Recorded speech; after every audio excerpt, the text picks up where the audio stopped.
Hello friends, आज हम पढ़ने वाले हैं क्लास 10 चैप्टर फर्स्ट के एक्सरसाइज 1.1 का क्वेश्चन नंबर सेकेंड। चलिए स्टार्ट करते हैं। हमारा क्वेश्चन सेकेंड है, find the LCM and HCF of the following pairs of integers. हमारे पास जो नंबर्स दिए हुए हैं, पेयर्स मतलब दो नंबर दिए हुए हैं, उसके हमें एलसीएम और एचसीएफ फाइंड करना है। And verify that LCM multiply by HCF is equal to product of the two numbers. और हमें एक फॉर्मूला वेरीफाई करना है। हमें बताना है कि एलसीएम और एचसीएफ को जब हम मल्टीप्लाई करेंगे तो वो किसके इक्वल होगा, product of the two numbers के। जो नंबर्स हमें गिवन है उसके प्रोडक्ट के इक्वल होगा, मतलब उसके मल्टीप्लाई के इक्वल होगा। ठीक है, चलिए आइए स्टार्ट करते हैं। जब हम क्वेश्चन सॉल्व करेंगे तो आपको इजीली समझ में आएगा। आप इसका इंट्रोडक्शन पार्ट जरूर देखिएगा ताकि आपके सारे कंसेप्ट पहले ही क्लियर हो जाए, आपको यहाँ कोई प्रॉब्लम ना आए। वैसे भी कोई प्रॉब्लम तो आएगी नहीं सॉल्व करने में, बहुत ही इजी कंसेप्ट है। चलिए, हमारा फर्स्ट पार्ट है 26 एंड 91। सबसे पहले तो हमें 26 के प्राइम फैक्टर्स निकालने हैं। 26 साइड से प्राइम फैक्टर्स निकाल के देख लीजिएगा। ये 26 से 2 की टेबल से डिवाइड होगा। 2 1 ज़ा 2, 2 3 ज़ा 6, 13 तो 13 की टेबल में आता है, सो 13 1 ज़ा 13। 26 के प्राइम फैक्टर्स क्या क्या हो गए, हम यहाँ लिख देंगे। ठीक है, 26 के प्राइम फैक्टर्स क्या क्या हो गए। 26 इज इक्वल टू 2 मल्टीप्लाई 13। अब 91 को फैक्टराइज करते हैं। चलिए 91 के प्राइम फैक्टर्स फाइंड करते हैं। ये 1 है, 2 की टेबल से तो डिवाइड होगा नहीं क्योंकि ऑड नंबर है। 3 से भी नहीं होगा, 5 से भी नहीं होगा, ये 7 से डिवाइड हो रहा है। चलिए 7 से डिवाइड करते हैं। 7 1 ज़ा 7, यहाँ 9 है, 2 बचा, ये 21 बन गया। 7 3 ज़ा 21। 13 फिर 13 की टेबल से डिवाइड होता है। 13 1 ज़ा 13। तो 91 के फैक्टर्स क्या क्या हो गए। 91 is equal to 7 multiply by 13। अब क्वेश्चन के फर्स्ट पार्ट के अकॉर्डिंग हमें एलसीएम और एचसीएफ फाइंड करना है। तो चलिए पहले हम एलसीएम फाइंड करते हैं। LCM is equal to, LCM में क्या करते हैं, एलसीएम में हम नंबर की हाईएस्ट पावर लिखते हैं। देखिए यहाँ पर 2 है, सो हमने लिखा 2। ठीक है, फिर 7 है, हमने लिखा 7। अब 13 की भी हाईएस्ट पावर 1 है। 2 की हाईएस्ट पावर 1 है तो हमने 1 टाइम लिख दिया। 7 की हाईएस्ट पावर 1 है, हमने 1 टाइम लिख दिया। 13 की हाईएस्ट पावर क्या है, देखिए यहाँ भी 13 1 टाइम है, यहाँ भी 13 1 टाइम है, तो हाईएस्ट टाइम 1 ही है, इसलिए हम इसे 1 टाइम लिख देंगे। जब हम इसे मल्टीप्लाई करेंगे तो हमारा आंसर आएगा 182। तो हमारा एलसीएम क्या हो गया, 182। अब एचसीएफ फाइंड करते हैं। एचसीएफ में क्या होता है, जो नंबर कॉमन होता है, जो नंबर दोनों में होता है, हम उसे लिखते हैं। तो अब देख सकते हैं यहाँ पे 13 है, यहाँ पे भी 13 है, दोनों में है, इसलिए हम यहाँ लिख लेंगे। तो हमारा एचसीएफ क्या हो जाएगा, 13। अब हमने एलसीएम भी फाइंड कर लिया, एचसीएफ भी फाइंड कर लिया। अब आते हैं क्वेश्चन के सेकेंड पार्ट की तरफ। क्वेश्चन का सेकेंड पार्ट है, verify that LCM multiply HCF is equal to product of the two numbers. जब आप एलसीएम और एचसीएफ को मल्टीप्लाई करेंगे तो आपके पास आंसर जो भी आएगा वो दो नंबर्स का प्रोडक्ट होगा। चलिए पहले हम एक बार फॉर्मूला लिख लेते हैं। LCM multiply by HCF equal to product of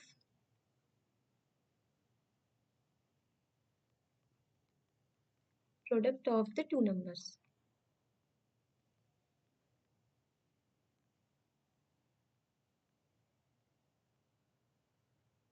चलिए एलसीएम कितना है, 182, तो हम लिखेंगे 182 मल्टीप्लाई एचसीएफ कितना है, 13 is equal to product of two numbers. दोनों नंबर्स क्या है हमारे पास, 26 एंड 91, इनका हमें प्रोडक्ट करना है। सो 26 मल्टीप्लाई बाय 91। जब आप इन दोनों को मल्टीप्लाई करेंगे तो आपको आंसर मिलेगा 2366। 26 में 91 को मल्टीप्लाई करेंगे तो आपको आंसर मिलेगा 2366। देखिए LHS और RHS इक्वल आ गया, तो हमारा जो फॉर्मूला है वो वेरीफाई हो गया। हमें यही प्रूफ करना था कि जब हम एलसीएम और एचसीएफ को मल्टीप्लाई करेंगे तो जो भी हमारा आंसर होगा वो प्रोडक्ट ऑफ टू नंबर्स के इक्वल होगा। ठीक है, तो हमारा सेकंड क्वेश्चन का फर्स्ट पार्ट यहाँ पर कंप्लीट होता है। अब हम बढ़ते हैं सेकंड पार्ट की तरफ। चलिए बढ़ते हैं हमारे सेकंड पार्ट की तरफ। 510 एंड 92, पहले इनको फैक्टराइज करते हैं। 510, चलिए 510 के फैक्टर्स देखते हैं। यहाँ 0 है, ये 2 से डिवाइड हो जाएगा। 2 2 ज़ा 4, 1 बचा, 11 बन गया। 2 5 ज़ा 10, फिर 1 बचा, ये 10 बन गया। 2 5 ज़ा 10। अब यहाँ 5 है, ये 2 से डिवाइड नहीं होगा, ये 3 से डिवाइड होगा। चलिए इसे 3 से डिवाइड करते हैं। 3 8 ज़ा 24, बचा 1, 15 बन गया। 3 5 ज़ा 15। अब ये 5 से डिवाइड होगा। 5 1 ज़ा 5, यहाँ 8 है, 3 बचे, 35 बन गया। 5 7 ज़ा 35। 17 तो प्राइम नंबर है, ये 17 से ही डिवाइड होगा। 17 1 ज़ा 17, सॉरी 17 1 ज़ा 17। 510 के फैक्टर्स क्या क्या हो गए? 2 मल्टीप्लाई 3 मल्टीप्लाई 5 मल्टीप्लाई 17। ठीक है, चलिए अब 92 को फैक्टराइज करते हैं। 2 है लास्ट में, 2 की टेबल से डिवाइड हो जाएगा। 2 4 ज़ा 8, या 9 है, 1 बचा, 12 बन गया। 2 6 ज़ा 12, फिर 6 से 2 से डिवाइड हो जाएगा। 2 2 ज़ा 4, 2 3 ज़ा 6। 23 प्राइम नंबर है, 23 से ही डिवाइड होगा। 23 1 ज़ा 23। सो 92 के फैक्टर्स क्या क्या हो गए? 2 मल्टीप्लाई 22।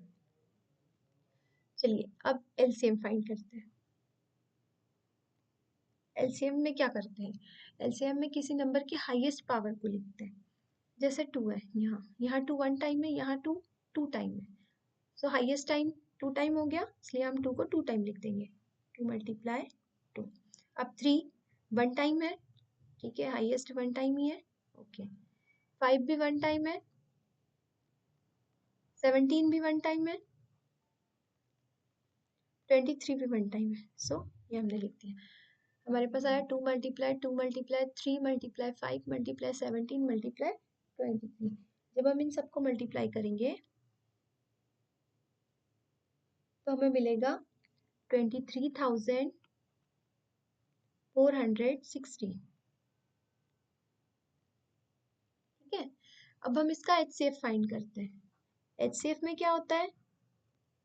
जो नंबर दोनों में कॉमन होता है हम उसे लिखते हैं। तो यहाँ कॉमन क्या है? देखिए यहाँ 2 है, यहाँ भी 2 है, तो हमने यहाँ 2 लिख दिया। और कोई नंबर कॉमन है क्या यहाँ पर? नहीं है, मतलब हमारा HCF क्या हो गया? 2।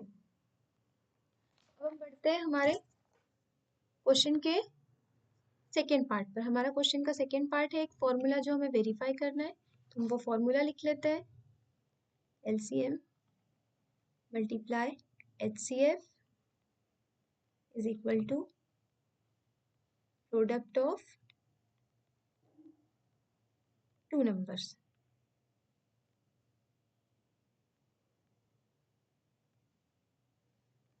LCM कितना है?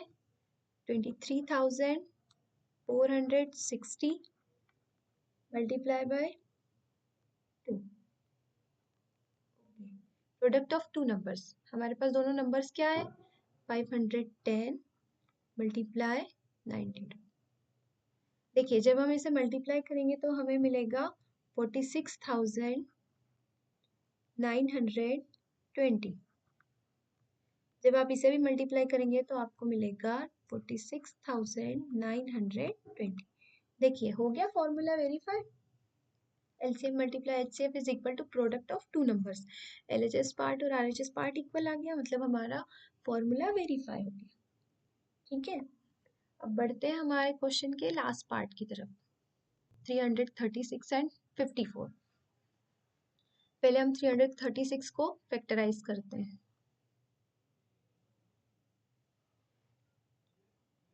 यहाँ 6 है, ये 2 से डिवाइड हो जाएगा, 2 1 जा 2, ये 3 है, 1 बचा, ये 13 बन गया, 2 6 जा 12, फिर 1 बचा, ये 16 बन गया, 2 8 जा 16।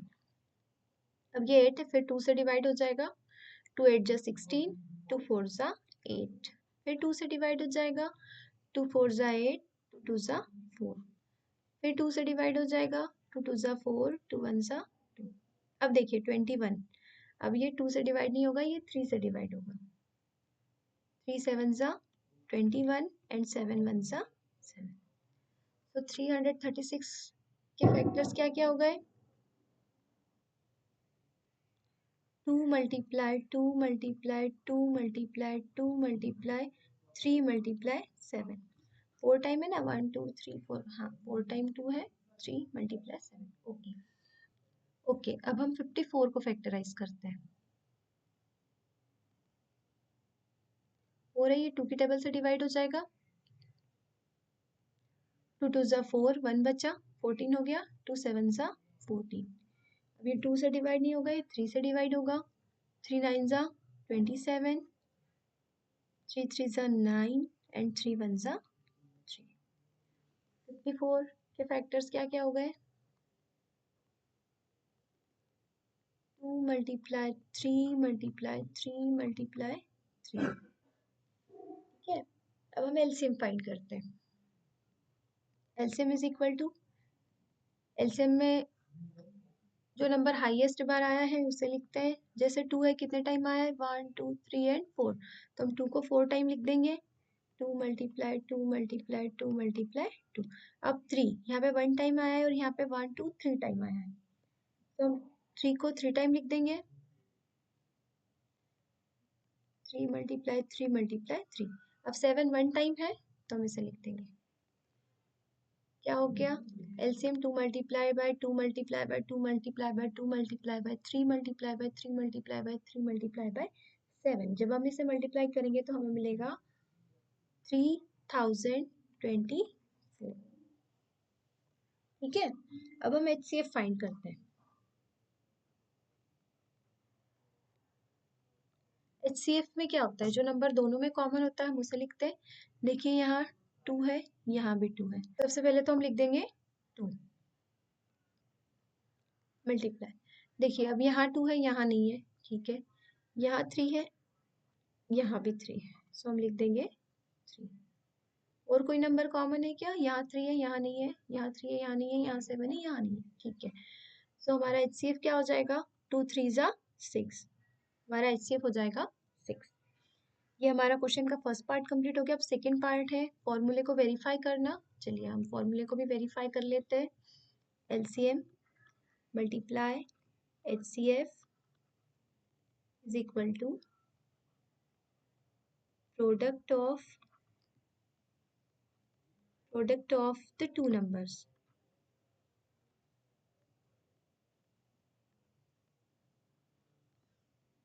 LCM कितना है, 3024, मल्टीप्लाई HCF कितना है, 6, is equal to product of the two numbers. Two numbers क्या क्या थे हमारे पास, 336, ये दोनों नंबर थे ना, ये लिख देंगे 336, प्रोडक्ट का मतलब होता है मल्टीप्लाई 54। जब आप 3024 में 6 को मल्टीप्लाई करेंगे तो आपको आंसर मिलेगा 18,144।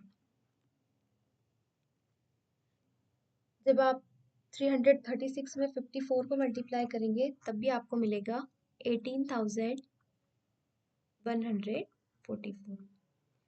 अब आप देख सकते हैं LHS पार्ट और RHS पार्ट इक्वल हो गया। यही हमें वेरीफाई करना था, यही हमें प्रूफ करना था कि LCM और HCF को जब मल्टीप्लाई करेंगे तो किसके इक्वल होगा, product product of the two numbers, जो नंबर्स हमें दिए हैं उसके प्रोडक्ट के इक्वल। तो हमारा क्वेश्चन सेकेंड यही कंप्लीट होता है। अगर आपको क्वेश्चन समझ में आया तो प्लीज़ लाइक करिए, सब्सक्राइब करिए और अपने दोस्तों के साथ शेयर करिए। क्वेश्चन 3 के लिए मिलते हैं नेक्स्ट वीडियो में। Thank you.